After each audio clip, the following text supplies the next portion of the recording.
आज सबसे बड़ी खबर जो आपके सामने हम लेकर आए हैं वो दरअसल सरहद से जुड़ी हुई है।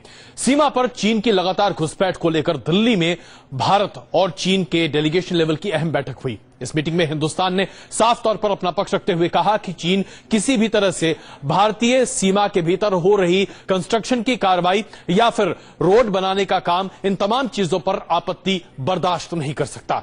चीन का ये हक नहीं बनता कि भारतीय सीमा के तहत हो रहे किसी भी निर्माण काम पर वो आपत्ति दर्ज करे। सबसे बड़ी बात यह है कि भारत चाहता है कि लगातार सीमा के आसपास जो रोड कनेक्टिविटी है उसे बढ़ाया जा सके। इतना ही नहीं, हम वहां पर पहुंचकर अपने सैनिकों की मदद कर सके, इसकी भी जरूरत भी भारत सरकार लगातार महसूस करती रही है। लेकिन चीन अपनी टेढ़ी निगाहें बदस्तूर यहां बनाए हुए है। देखिए रिपोर्ट। तस्वीरें आपके जहन में जिंदा होंगी। ये लद्दाख का वही चुमार इलाका है जहां सितंबर में चीनी फौज ने घुसपैठ की थी। चीनी फौज की इस हिमाकत का हिंदुस्तान ने भी माकूल जवाब दिया था और चुमार इलाके में फौज की तादाद बढ़ा दी गई थी। इतना ही नहीं, अरुणाचल में भारत की सड़क बनाने पर भी कड़ी आपत्ति जाहिर की थी। यही दोनों मुद्दे दिल्ली में भारत चीन की डेलीगेशन मीट का अहम हिस्सा रहे। भारत ने कड़ा रुख अपनाते हुए कहा कि चीन को भारत के आंतरिक मामलों में दखल देने की कोशिश नहीं करनी चाहिए। इतना ही नहीं, भारत ने चीन से एलएसी और अरुणाचल में मैकमोहन लाइन पर अपना नक्शा भी पेश करने के लिए कहा है। अरुणाचल के मुद्दे पर चीन हमेशा चाल चलता नजर आया।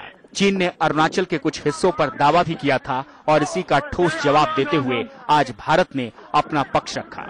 मीटिंग में भारत ने साफ कर दिया कि अरुणाचल हिंदुस्तान का हिस्सा है और चीन ने जो स्टेपल वीजा की नीति अरुणाचल से सटी सीमा में लागू कर रखी है उसे चीन को बदलना ही होगा।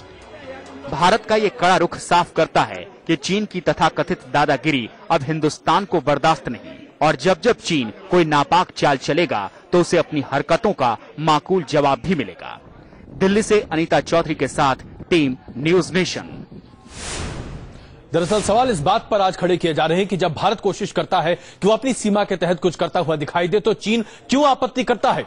भारत अरुणाचल प्रदेश में तवांग से लेकर विजयनगर तक 2000 किलोमीटर लंबी एक सड़क बनाना चाहता है जिस पर चीन लगातार ऐतराज दर्ज कर रहा है। लेकिन खुद दूसरी तरफ चीन सरहद के इलाकों में अपना रोड नेटवर्क और रेल नेटवर्क लगातार बढ़ा रहा है। बताते हैं आपको कैसे।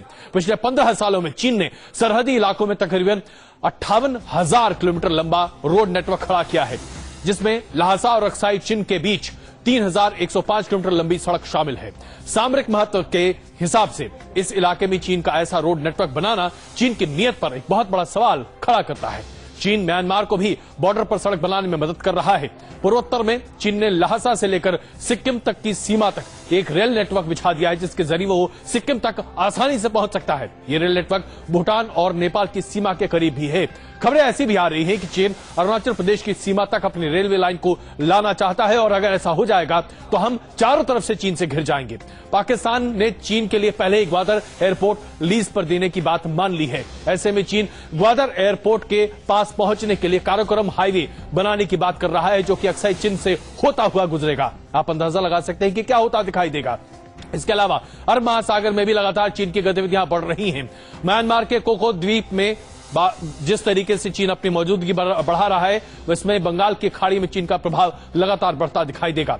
बांग्लादेश के चटगांव में भी चीन अपना अलग बंदरगाह बना रहा है। यानी कि पूरी कोशिश है कि भारत को हर तरीके से घेर दिया जाए और सीमाओं तक इस तरीके से नेटवर्क तैयार हो कि चीन जब चाहे तब 24 घंटे के भीतर अपनी फौज को वहां पहुंचा सके। ऐसे में अगर चीन की मंशा पर सवाल खड़े नहीं होते हैं तो फिर कब होंगे। ऐसे में भारत सरकार को दरकार है कि वो तुरंत और बेहतर कार्रवाई करती दिखाई दे।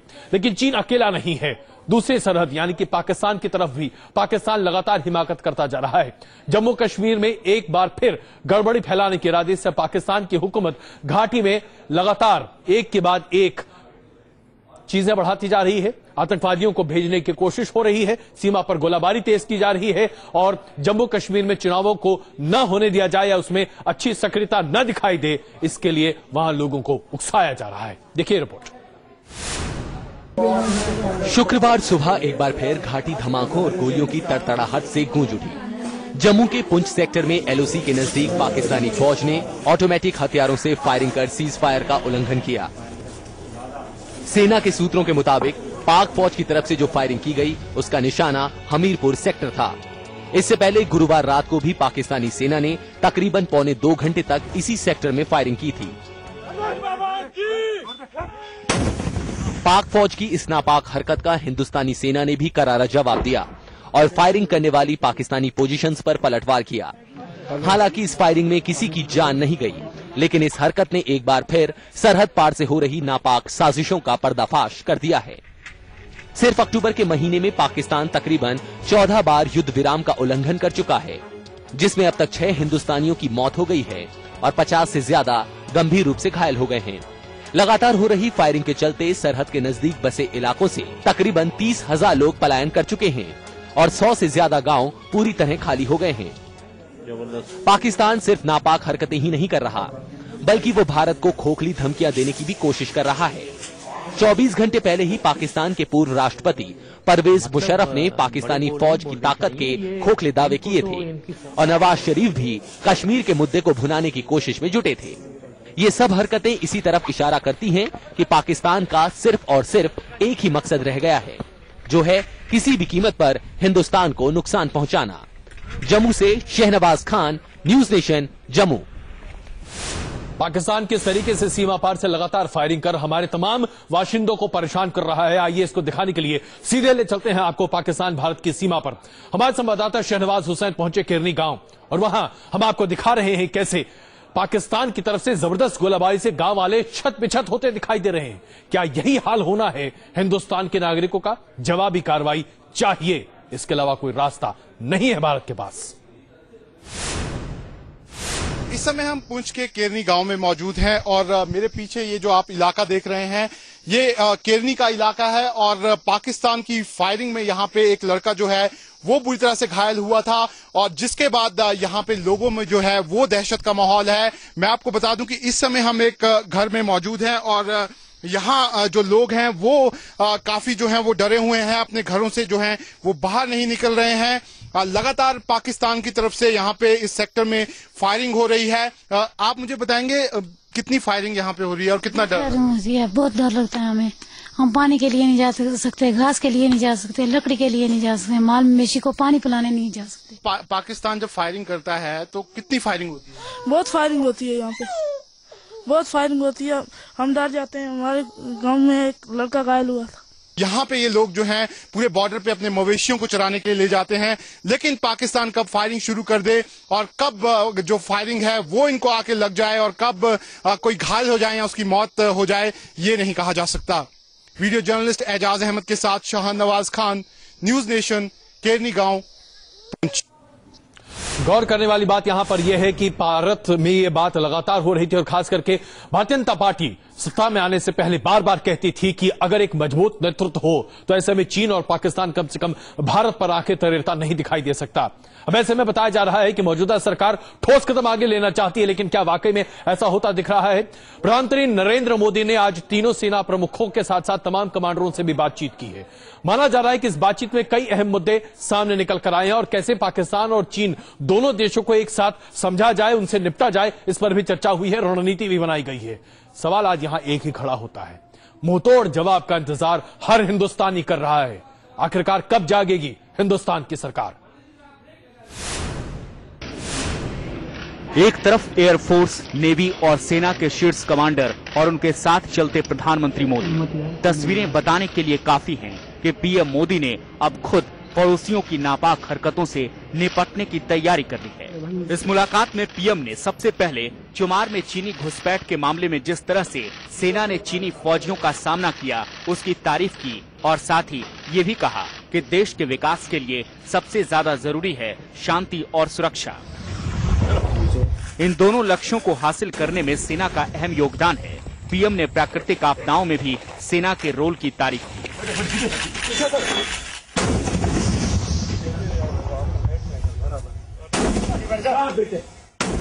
जब से मोदी सरकार ने सत्ता संभाली है तभी से पाकिस्तान और चीन दोनों की तरफ से सरहद पर हरकतें बढ़ गई हैं। जहां चीन ने डेमचौक और चुमार में घुसपैठ की, वहीं पाकिस्तान जम्मू कश्मीर में लगातार सीज फायर का उल्लंघन कर रहा है। इन मुद्दों पर पीएम की खामोशी को लेकर विपक्ष ने भी सवाल उठाए थे, लेकिन आज की इस मुलाकात से मोदी ने यह संदेश देने की कोशिश की है कि देश की सुरक्षा से जुड़े किसी भी मुद्दे पर वो खुद नजर रखेंगे और फैसले भी लेंगे। दिल्ली से अनीता चौधरी के साथ टीम न्यूज नेशन। प्रधानमंत्री नरेंद्र मोदी से दुनिया को और खास करके हिंदुस्तान के लोगों को चीन और पाकिस्तान के संबंध पर बहुत उम्मीद है। उम्मीद करते हैं कि इस पर कुछ न कुछ ठोस होगा। इसके साथ साथ उम्मीदें यह भी थी कि काला धन के मुद्दे पर वो तमाम नाम सामने आएंगे जिसका वादा भारतीय जनता पार्टी चुनाव के पहले करती आ रही थी। लेकिन क्या हुआ, करेंगे इस पर चर्चा ब्रेक के बाद।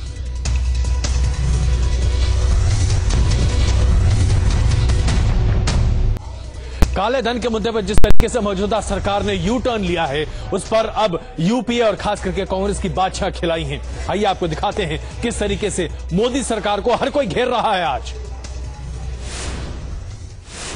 अपने प्रचार के दरमियान कि 100 दिन के अंदर काला धन लेके आएंगे। आज 130 दिन से ज्यादा हो गए, अभी तक काला धन क्या एक काली कौड़ी भी नहीं आई है। और जो नाम जाहिर करने की बात थी, इस सरकार ने स्वयं जाके अदालत में कह दिया है कि नाम जाहिर नहीं कर सकते हैं। तो अब उस समय जो कह रहे थे उससे निश्चित तौर पर यह यू टर्न लिया हुआ है इस सरकार ने। मैंने कहा कि इसमें से नुकसान हमारे देश को होगा, इसको फायदा जो होगा वो उन बेईमानों को होगा जिन्होंने ये लूट किया है सारे देश को। और आज सवाल यहां पर यही खड़ा है। नरेंद्र मोदी चुनाव जीतने से पहले बार बार ये कहते दिखाई देते थे कि अगर मेरी सरकार बनती है तो 100 दिनों के भीतर उन तमाम लोगों के नाम हम सामने रखेंगे जो काले धन के मामले में लिप्त हैं और जिनके नामों को बंद लिफाफे में उस वक्त की वित्त मंत्री यानी कि प्रणब मुखर्जी ने भिजवाया था सुप्रीम कोर्ट में। लेकिन आज वो लिफाफा वैसे ही बंद है, तमाम नाम उसी लिफाफे की तरह हैं और मौजूदा सरकार कुछ भी खुलासा करने को तैयार नहीं है। कई सवाल यहां पर खड़े होते हैं। यूपीए सरकार ने 45 नामों की सूची सुप्रीम कोर्ट में सौंपी थी जो कि बंद लिफाफे में डाले गए थे, लेकिन उस पर यूपीए सरकार के मंचे पर सवाल उठाती दिख रही थी भारतीय जनता पार्टी। आज उसी मुद्दे पर भारतीय जनता पार्टी बिल्कुल विमुख स्टैंड लेते हुए दिखाई दे रही है। और यूपीए सरकार जिस तरीके से चुप्पी साधी थी, आज अरुण जेटली वित्त मंत्री उसी तरीके से चुप्पी साधे हैं। क्या नरेंद्र मोदी की सरकार पर यकीन कर सकते हैं हम? लाख टके का सवाल है। नेशन में आज के लिए बस इतना ही। देखते रहिए न्यूज नेशन।